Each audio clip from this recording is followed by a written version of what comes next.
Hi, this is Jeeva. Welcome to Tamil Nadu Trading Academy. Disclaimer, I am not a CB registered advisor. Before trade or invest, consult your financial advisor. இந்த வீடியோவில் பகிரப்படும் அனைத்து தகவலுமே ஒரு education purpose தான், not a call or recommendation. இன்றைக்கி இந்த வீடியோவில் நம்ம என்ன பார்க்க போகிறோம் அப்படின்னா, குளோபல் லெவலில் ஃப்ரைடே அன்றைக்கி மார்க்கெட் எல்லாம் ஹெவி செல் ஆஃபில் இருக்குது. மண்டே மார்க்கெட் எப்படி ட்ரேட் பண்ணலாம், இந்த வீக் எப்படி இருக்குங்கிறது இந்த வீடியோவில் நம்ம டீட்டெயில்டாக பார்க்கலாம். இது என்னோடய டெலிகிராம் சேனல், லிங்க் வந்து டிஸ்கிரிப்ஷனில் இருக்குது, கமெண்ட் செக்ஷன்லையும் பின் பண்ணுறேன். ஜாயின் பண்ணணுன்னு விருப்பப்படுறவங்க ஜாயின் பண்ணிக்கோங்க. இப்போ பார்த்தீங்க அப்படின்னா, ட்ரம்ப் வந்து எல்லா கண்ட்ரீஸ் மேலேயும் டேரிஃப் போட்டார். அது வந்து இப்போ டேரிஃப் வாராக மாறிடுச்சு. இப்போது சைனா என்ன சொல்கிறாங்க அப்படின்னா, நீங்கள் டேரிஃப் பண்ணால் நாங்களும் எகைன்ஸ்டாக திருப்பி டேரிஃப் போடுவோம் அப்படிங்கிறது அனௌன்ஸ்மெண்ட் வந்தோடனே நெக்ஸ்ட்டு பார்த்தீங்க அப்படின்னா, குளோபல் லெவலில் எல்லா இண்டெக்ஸுமே ஹெவி செல் ஆஃபில் ஃபாலோ ஆயிருக்கு. டேரிஃப் வாராக மாறி இருக்குது. நெக்ஸ்ட்டு வந்து பார்த்தீங்க அப்படின்னா, யூஎஸில் ஒரு ரிசர்ச் அனலிஸ்ட் என்ன பண்ணியிருக்காருன்னா, கோல்டு வந்து சப்ளை ஜாஸ்தியாக இருக்குது, டிமாண்ட் கம்மியாகிறதுக்கான பாசிபிலிட்டி இருக்குது. அப்படிங்கிறனால கோல்டு வந்து ஒரு 36% கீழே குறையும் அப்படின்னு சொன்னனால கமாடிட்டி மார்க்கெட்டும் எல்லாமே நெகட்டிவில் இருக்குது. ஃபார் எக்ஸாம்பிள், க்ரூட் ஆயில் வந்து நம்ம பார்ப்போம். க்ரூட் ஆயில் பார்த்தீங்க அப்படின்னா லாஸ்ட் 2 டேஸில் ஒரு 1000 பாயிண்ட் வைப் அவுட் ஆயிடுச்சு. சில்வர் பார்த்தீங்க அப்படின்னா லாஸ்ட் 2 டேஸில் 1 லேக் சில்வரில் ட்ரேட் ஆகிட்டு இருந்தது. இப்போ வந்து பார்த்திங்கன்னா 87,000 ட்ரேட் ஆகிட்டுருக்கு. கோல்டுமே பார்த்தீங்க அப்படின்னா லாஸ்ட்டு 1 டேயில் ஒரு $100 வந்து ட்ராப் ஆகிருக்கு. நெக்ஸ்ட்டு பார்த்தீங்க அப்படின்னா யூஎஸ் மார்க்கெட்டில் நாஸ்டாக், டவ் ஜோன்ஸ், S&P 500 எல்லாமே ஃப்ரைடே வந்து 6% ஆல்மோஸ்ட் கிராஷ் ஆகிற லெவலுக்கு 6% வந்து ஃபாலு. நெக்ஸ்ட்டு பார்த்தீங்கன்னா டவ் ஜோன்ஸ் ஒரு 5.5% ஃபாலு, இம்பார்ட்டன்ட் சப்போர்ட் எல்லாம் பிரேக் ஆகிடுச்சு. S&P 500 பார்த்தீங்க அப்படின்னா ஒரு 6% ஃபால். இதில் முக்கியமான விஷயம் என்ன அப்படின்னா, வால்டிலிட்டி இண்டெக்ஸ்னு சொல்கிறது நம்ம விக்ஸ். அந்த விக்ஸ் பார்த்தீங்கன்னா 2020 கொரோனாவில் அப்போது என்ன எஃபெக்டிவ் இருந்துச்சோ அது வந்து இப்போ திருப்பி வந்திருக்கு. ஃபார் எக்ஸாம்பிள், இங்கே 2020 பார்த்தீங்கன்னா தெரியும், யூஎஸ் விக்ஸ் வந்து அப்போ தான் இந்த 45 லெவலில் பிரேக் பண்ணுறது. அதே எஃபெக்டிவ் பார்த்தீங்கன்னா இங்கே இந்த யூஎஸ் விக்ஸில் 50% ரைஸ் ஆயிடுச்சு ஃப்ரைடே.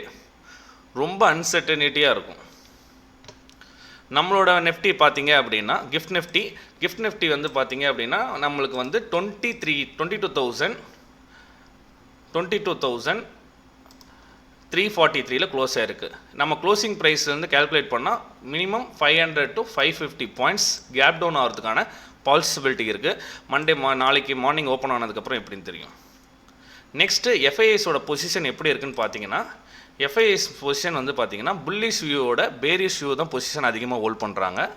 நெக்ஸ்ட்டு கிளைண்ட் வந்து பார்த்தீங்கன்னா 4ஆம் தேதி கூட இண்டெக்ஸ் ஆப்ஷனில் புல்லிஷில் இருக்காங்க, எஃப்ஐஎஸ் வந்து மீடியம் பேரிஷில் இருக்காங்க.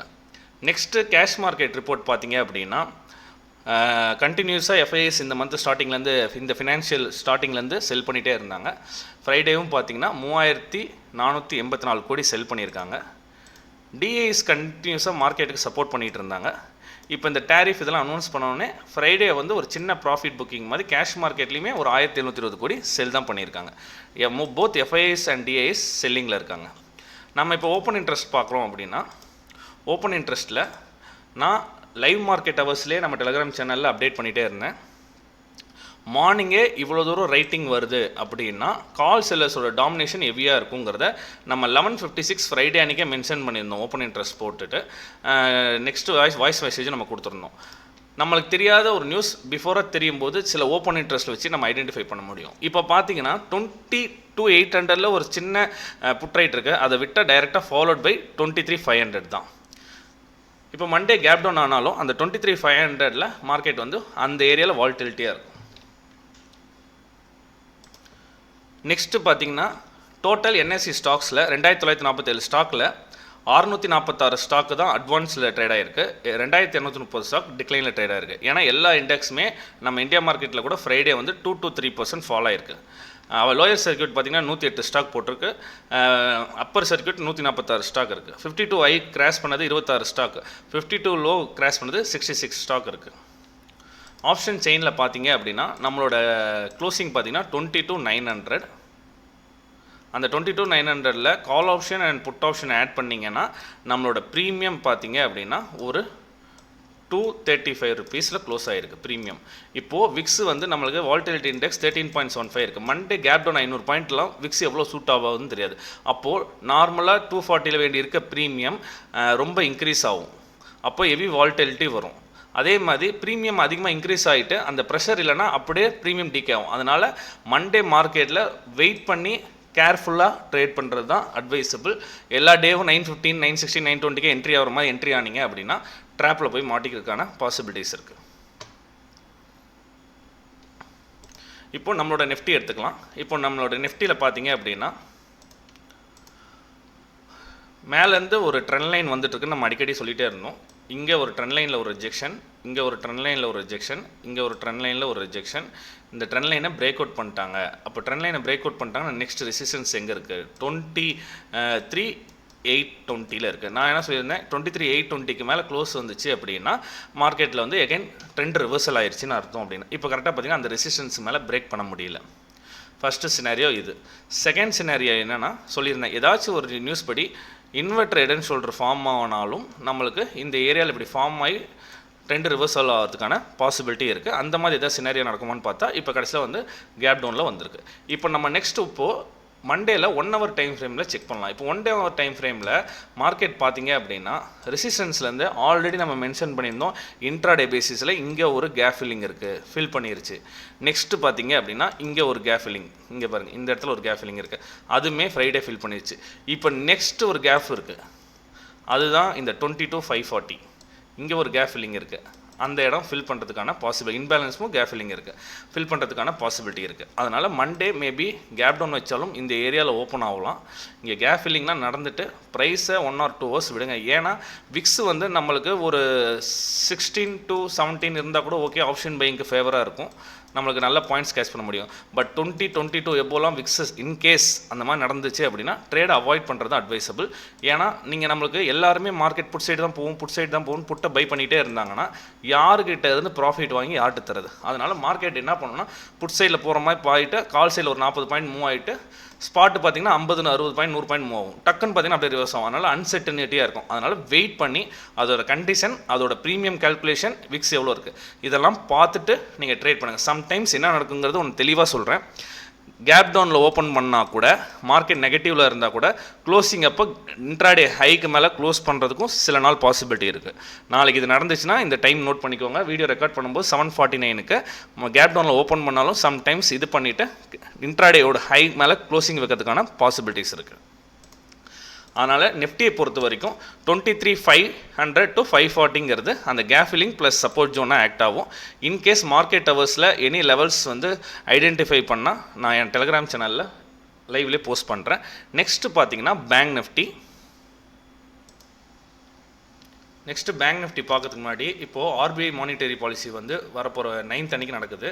நெக்ஸ்ட்டு வந்து ஆர்பிஐ வந்து 80,000 crores ஓப்பன் மார்க்கெட் ஆப்ரேஷனுக்கு யூஸ் பண்ணுறதுக்கு ரைஸ் பண்ணியிருக்காங்க. ரெண்டாவது பார்த்தீங்கன்னா ரேட் கட் வந்து 25 பேசிஸ் பாயிண்ட்டா இல்லை 50 பேசிஸ் பாயிண்ட்டா, பட் ரேட் கட்டு கன்ஃபார்மாக நடக்குங்கிறத நிறைய பேர் ட்ரஸ்ட் பண்ணுறாங்க. அதனால் பேங்கிங் செக்டார் பார்த்தீங்க அப்படின்னா பாசிட்டிவில் சப்ஸ்டைன் ஆகிருக்கு. எல்லா மார்க்கெட் நெகட்டிவாக இருந்தாலும் இந்த வெள்ளிக்கிழமை நிஃப்டியே 300 பாயிண்ட்ஸ் ஃபாலோ ஆயிருந்தாலும் இந்த ஒரு பாசிட்டிவ் நியூஸ்னால பேங்க் நிஃப்டி பார்த்தீங்க அப்படின்னா ஒரு பெரிய ட்ரா டவுனே கிடையாது, ஒரு 100 பாயிண்ட் தான்.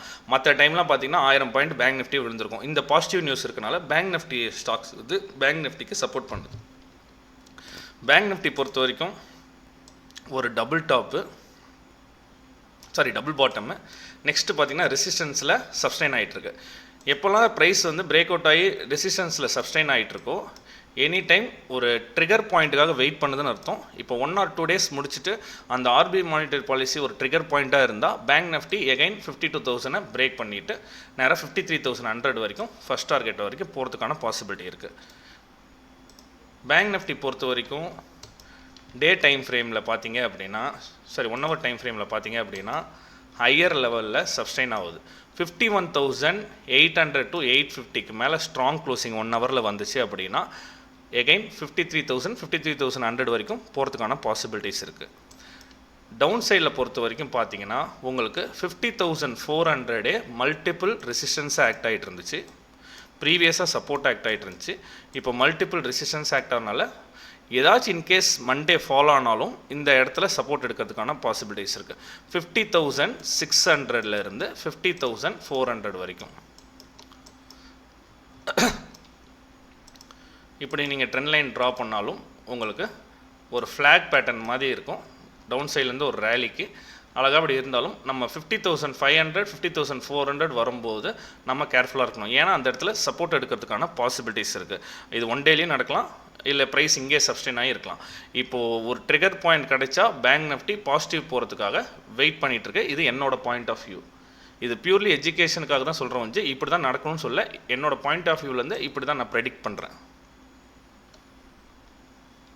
Any kind of new setup நான் ஐடென்டிஃபை பண்ணால் லைவ் மார்க்கெட்டில் போஸ்ட் பண்ணுறேன். நாளைக்கு மண்டே மார்க்கெட் பொறுத்த வரைக்கும் கொஞ்சம் கேர்ஃபுல்லாக ட்ரேட் பண்ணுங்கள். ஒன் டேயில் நம்ம எதுவும் பெரிய லெவலில் ப்ராஃபிட் பண்ணிட வேணாம் முடியாது. போதே ஸ்பைக் வருதுன்னு எடுக்கிறத விட வெயிட் பண்ணி பார்த்துட்டு ஒரு ட்ரெண்டு